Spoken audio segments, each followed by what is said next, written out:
सतनाम सत साहब। 14 अप्रैल है। डॉक्टर बाबा साहेब भीमराव अम्बेडकर जी की जयंती मनाई जा रही है। समस्त देशवासियों को अम्बेडकर जयंती के शुभ अवसर पर हार्दिक शुभकामनाएं।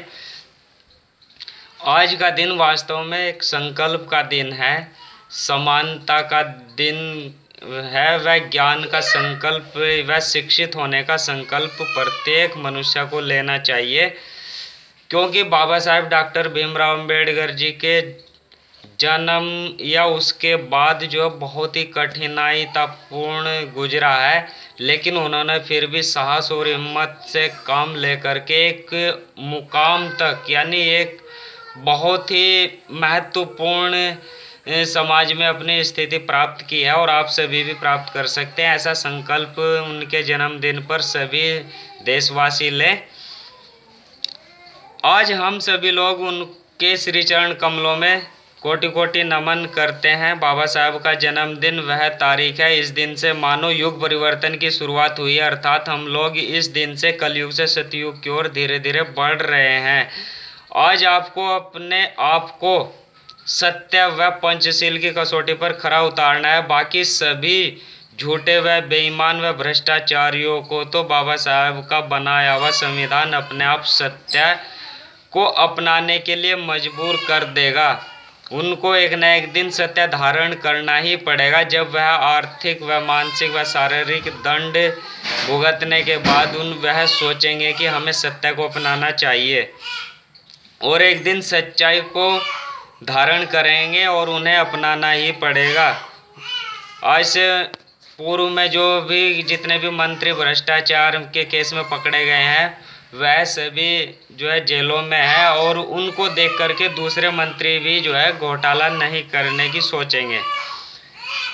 तो इन लोगों ने बहुत पहले असत्य को, भ्रष्टाचार को अपनाया था, लेकिन उनको सजा आज मिली है। जानते हो क्यों मिली है? यदि आज भारत में बाबा साहब का लिखित संविधान न होता और वही पुरानी राजा व महाराजा वाली प्रथा होती है, वह शासन व्यवस्था होती है, तो ऐसे भ्रष्टाचारियों को आज दंड नहीं मिलता। तो उन पूर्व में चोरी करने वाले चोरों को आप पकड़ नहीं सकते थे। बाबा साहब का जन्म होना देश के दबे कुचले लोगों व समस्त नारी जाति के लिए एक वरदान है, जो देश की कुल समाज की जनसंख्या का एक बहुत बड़ी संख्या है, यानी लगभग 75% आप कह सकते हैं। उन लोगों के लिए सूर्योदय व नया सवेरा होने के बराबर है और स्त्री यानी रात्रि रूपी अंधकार खत्म हो गया है, क्योंकि छोटी जाति व समस्त महिला जाति को अपने ही देश के स्वर्ण समझी जाने वाली जातियों ने गुलाम बनाया हुआ था। उस समय ऐसे कहें कि मौलिक अधिकारों से वंचित रखा गया था समस्त नारी जाति को और समस्त शूद्र व दलितों को। देश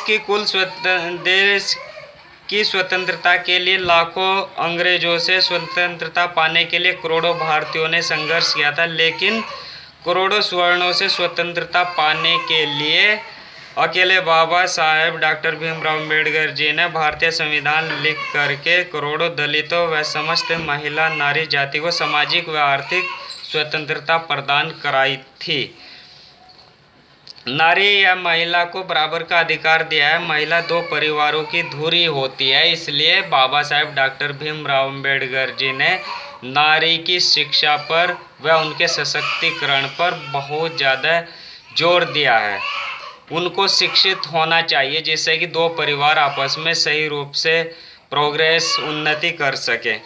नारी का पूर्ण कर्तव्य है, वह महत्वपूर्ण काम है कि वह दो परिवारों को जोड़कर रखे, लेकिन आजकल पढ़ी लिखी महिलाओं की वजह से परिवार टूट रहे हैं। यह बहुत ही दुख का विषय है।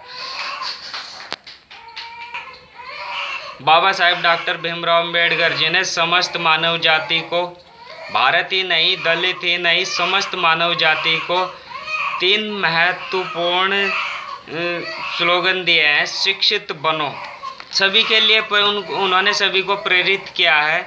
शिक्षित बनो। शिक्षित होने का मतलब यह नहीं होता है कि आपने भाषाएं वह गुणा भाग जोड़ घटा करना सीख लिया है तो आप शिक्षित हो गए हैं। बाबा साहब व बुद्ध जी की नज़रों में आप जब तक पूर्णतः शिक्षित नहीं होंगे, जब तक आप जो है संस्कारों की शिक्षा ग्रहण नहीं करेंगे। भाषा व विज्ञान के साथ साथ सामाजिक व्यवहार व सत्य एवं पंचशील को अपनाना चाहिए। आपको झूठ नहीं बोलना है। पंचशील होते हैं, आपको झूठ नहीं बोलना है। आपको जीव हत्या अपने स्वाद व स्वार्थ के कारण नहीं करनी है। नंबर 3, व्यभिचार नहीं करना, यानी आपको दूसरे की माता बहनों को अपनी माता बहन समझना है। नंबर 4, चोरी नहीं करनी है, यानी किसी पराये धन या माल को नहीं अपनाना है। कड़ी मेहनत व परिश्रम करके ही पाना है। नंबर 5, शराब मदिरा सेवन नहीं करनी है। शिक्षित होने का सही अर्थ है कि जो सच्चाई है, सत्य है, उसको जान लेना ही शिक्षित होना होता है। नहीं तो आजकल चोर, डाकू, भ्रष्टाचारी लोग भी पढ़े लिखे और डिग्री धारक हैं। उन्होंने असत्य को धारण व पकड़े हुए हैं और जेल में जाते हैं। तो हमें सही शिक्षा का अर्थ जानना चाहिए और सही अर्थों में शिक्षित होना चाहिए, सामाजिक तौर से भी, और जो वैज्ञानिक तरीके हैं, विधियां या सामाजिक भाषाएं हैं, उनको भी सीखना चाहिए। संगठित रहो।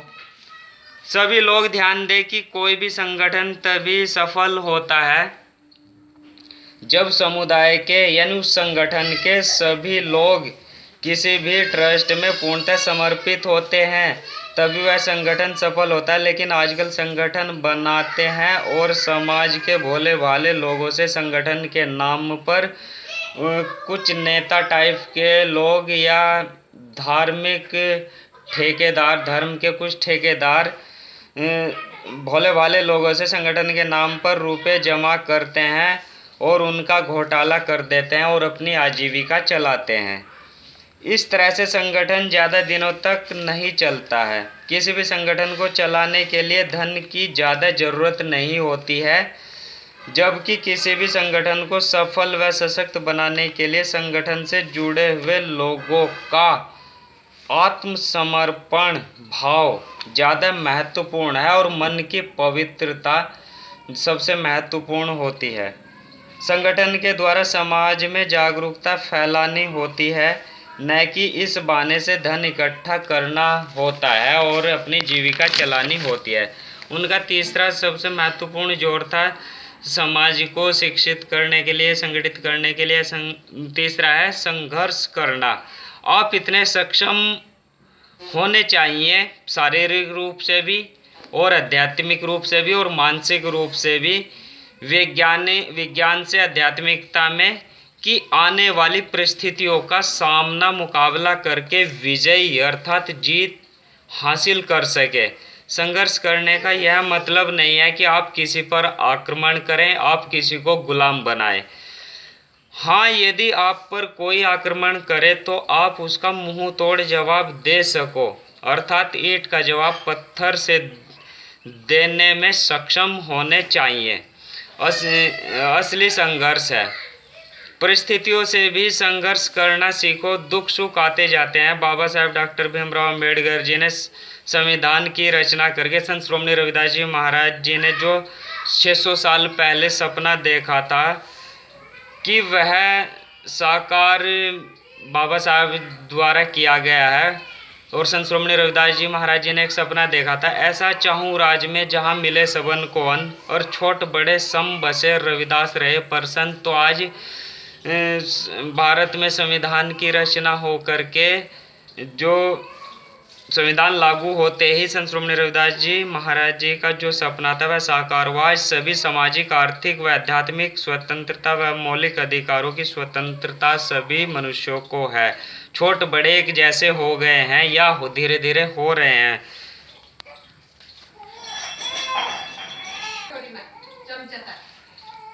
आज हम सभी लोग बाबा साहेब के जन्म दिवस पर प्रतिज्ञा व संकल्प लें, धारण करें कि उनके द्वारा बताई गई 14 प्रतिज्ञाओं का अपने दैनिक व्यवहार में अपनाएं।